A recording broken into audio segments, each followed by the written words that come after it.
Crisis averted. That's what unions, airlines, and the feds are saying after 5G rolled out across the country last week. Well, thousands of cancellations were expected, but according to American Airlines, less than 20 flights were actually affected. Well, let's bring in now Chief Transportation Correspondent Hawker Vanguard.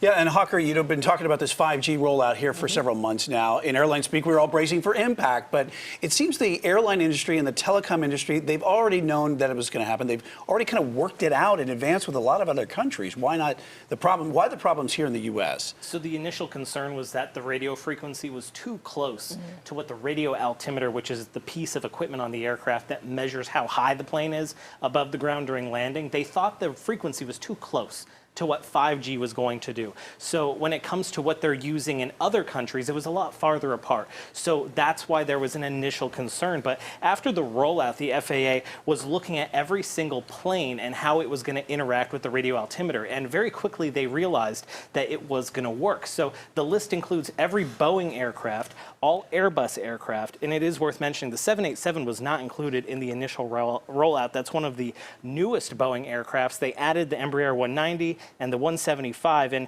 the good thing, though, here in Charlotte is we have that buffer zone. So I've shown you this graphic over here before, and it's this area here, which many times we've thought meant no 5G service whatsoever, like a light switch was turned off. But that's not the case. In some other news reports, we've seen them, carrying around a phone to see, hey, is there 5G around the airport? You're going to have it because it's just kind of like putting a lower wattage light bulb in a lamp. It's going to be less intense. But that area around Final Approach and the airport, that's what we were looking at there. That's so interesting. So now we have a lot of the planes that are certified to be able to fly in these 5G areas. Are there any holdouts that still need the green light? Yeah, so we had a couple of planes here that were used for regional service at Charlotte Douglas, and that's the CRJ and the ERJ aircraft types. And those are the American Eagle planes that take us to very important small destinations all around the East Coast. So we're still waiting on those approvals for those two regional jet types, and we use those a lot in Charlotte.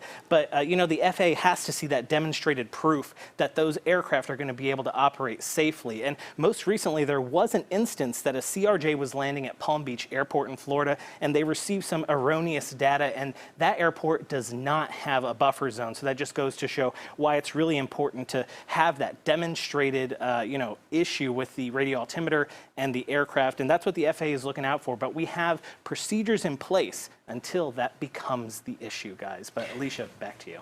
All right, Hawker.